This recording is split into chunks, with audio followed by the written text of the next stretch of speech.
Hello and welcome to CFA Society New York's podcast, Compound Insights. I'm your host, Rob Rowan. Regular listeners to this podcast are used to the deep dives into investment topics that we usually take.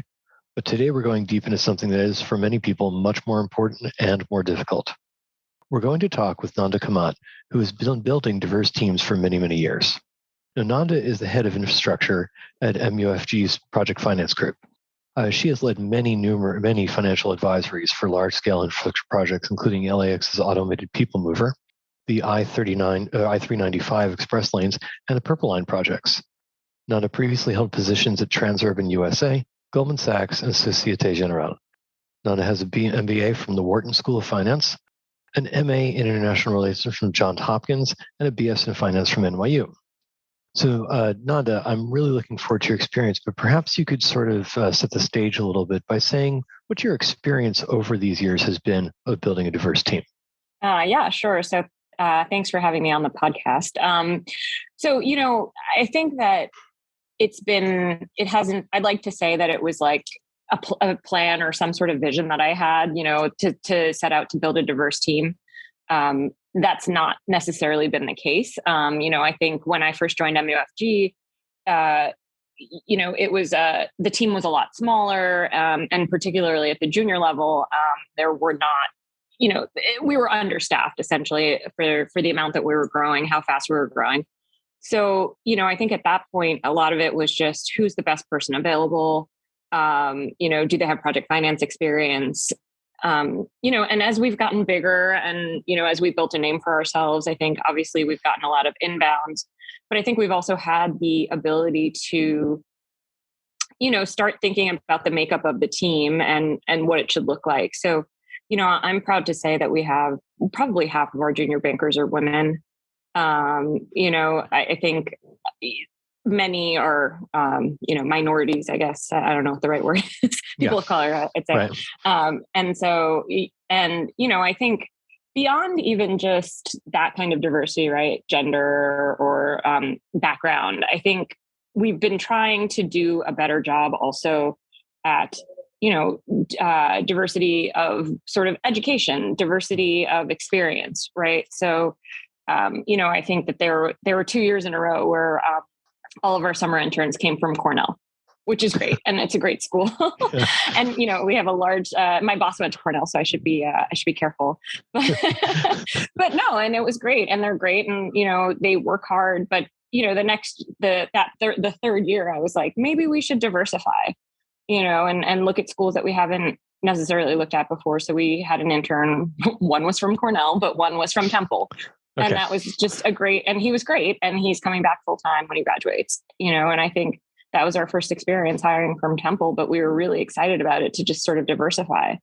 I think the other thing that we've been trying to do, as I said, when we first started, just the need, we were so resource constrained that, and at various points in my time at MUFG, we were so resource constrained that, again, we wanted people with project finance backgrounds. But I think now we've been doing a lot more of, internal mobility. So people who maybe didn't start in the front office or didn't start in project finance, but moving to our team. So I think we are trying to be thoughtful about it. We're not perfect. And sometimes the business ultimately determines, what we need. Mm-hmm. But I think I think we've done a good job so far. Could you talk a little bit about how the diversity of ideas graduated from that low level, relatively inaugural level of banker and moved up from there? Because a lot of investment management firms have done pretty well with attracting diverse minds to become sort of junior analysts. But the next step after that drops off quickly. So right. How did you all get those folks to the next stage? Yeah. So, there's two things. Maybe I'll just talk about, the more senior levels first that we have, because I do think we even do a good job there. I lead a team. My colleague who heads up our Latin America team is a woman. We have, 4 female MDs in the group, which is a lot for banking. And we, importantly, I think we have a lot of people from diverse international backgrounds. So we have, people on the team from France and Italy and Peru and Brazil. And so, and I think the reason wise. I think project finance attracts people who are sort of interested in, a broader worldview, and, building tangible things, wherever that may be. So I think that's sort of a lot of what accounts for the diversity at the higher levels. But, I think we are proud of the fact that we have people who start with us as juniors and rise up through the ranks. I myself started as an associate. We have plenty of, VPs who used to be analysts. And I think that what they bring is just the experience that different people have, right? I think they're able to just, channel that into different views on things. I mean, when we talk about things like infrastructure policy or government, intervention in some of these sectors that we cover, when you have people from, not from the US, they have a different perspective on things than we do. And it's interesting and it's great to hear. Yeah, way. As I used to say in my old job at Fitch Ratings, I used to joke, you are familiar with the procurement process here in the US, are you not? I guess one of the things I'm curious about is you said at the beginning that you were going where you could. You were getting the people that you could, who had the background, who had the experience in Right. project finance. Has that changed into more of a policy or a philosophy for your team as you've got along the way? Yeah, I think it's definitely not a policy. I mean, I think that we will hire the best candidate, and that means skill set, but also fit, right? Fit's very important in terms of just, it is an industry where you work a lot, you spend a lot of time together. And so, we want people to, enjoy the experience, be collaborative, be good teammates.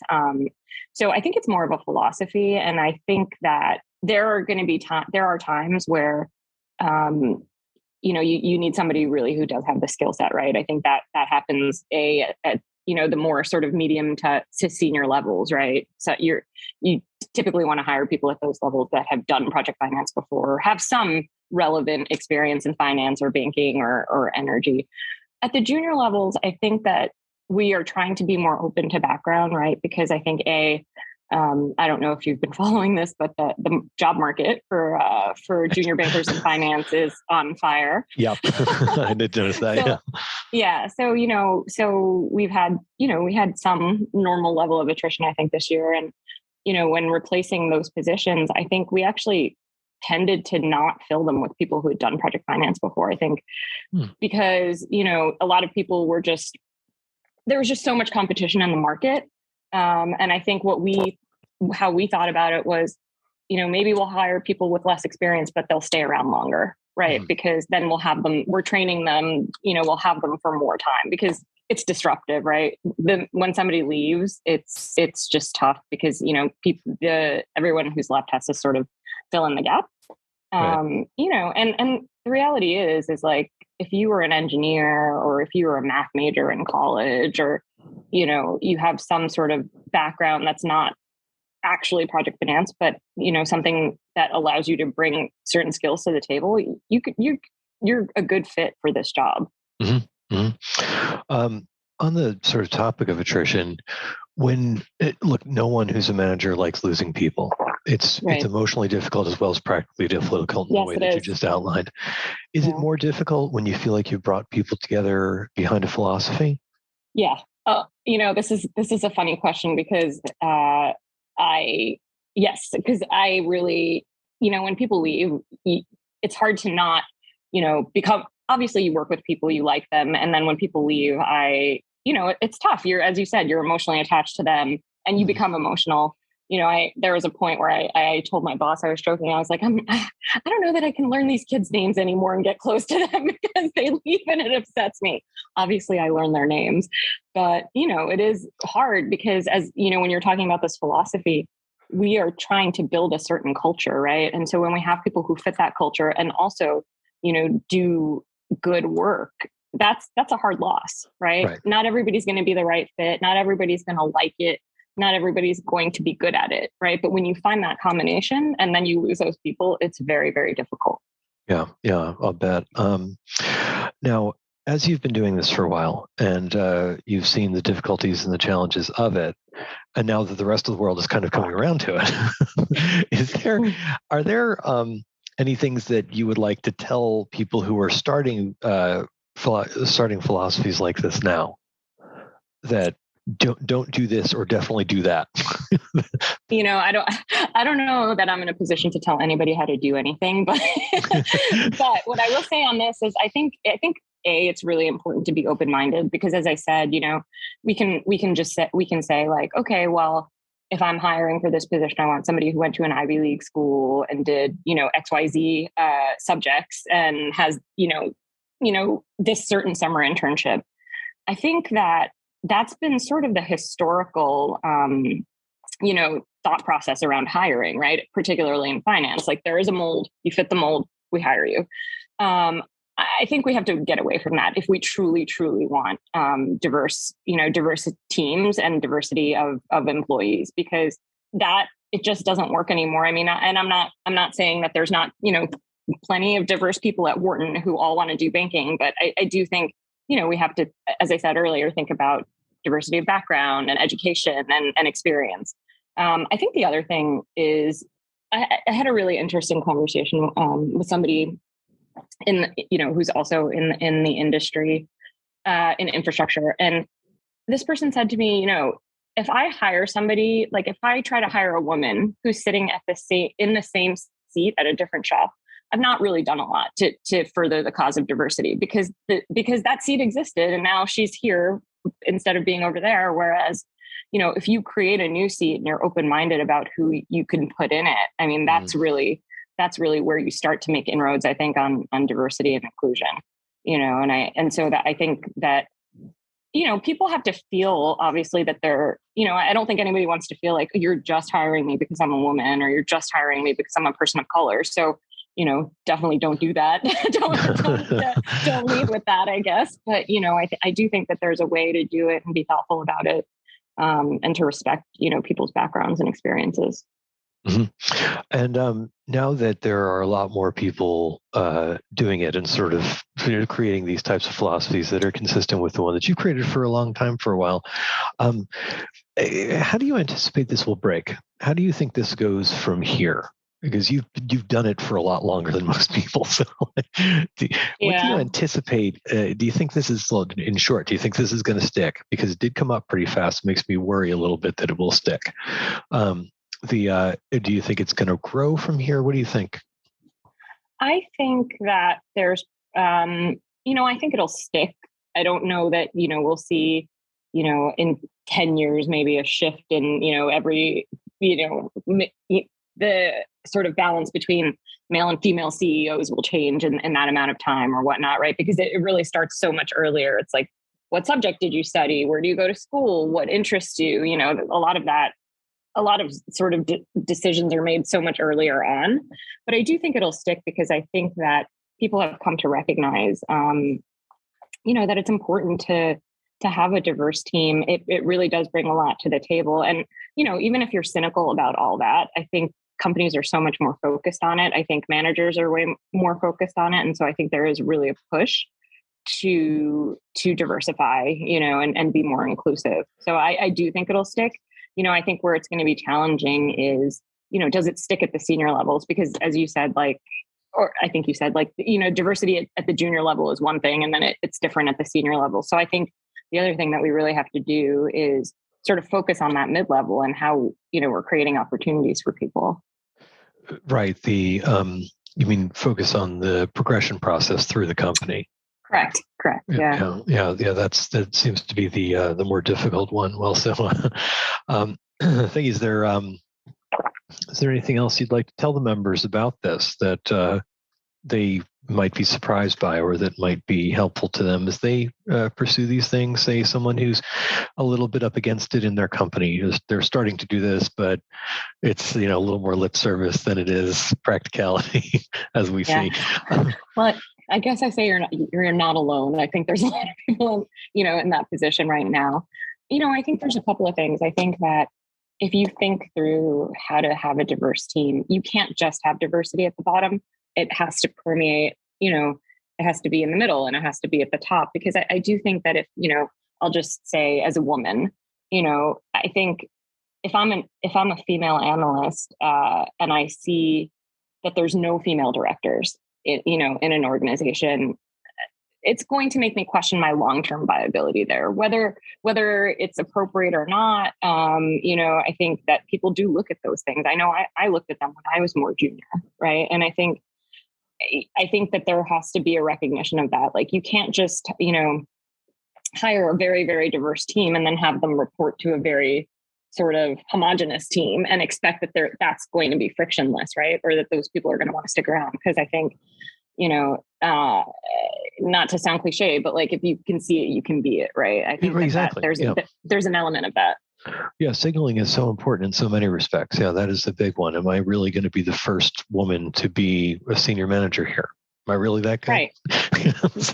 Right. No, exactly. There's a lot of that, and management has to be supportive of that. I mean, I can tell you.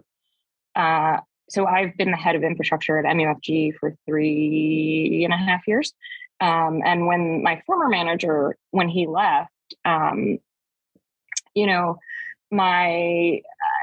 boss, my current, he was, the head of the group, but I was not reporting directly to him.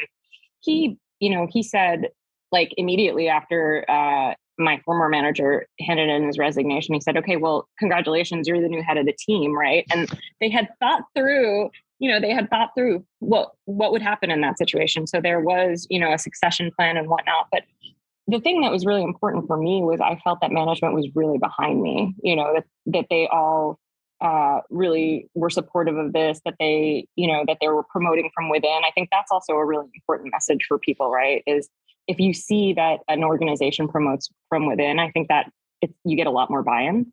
Mm-hmm. And so for me, it was just, to be a woman who, like, I was the only female team head at that point in my group. There was obviously others in the bank, but within my group.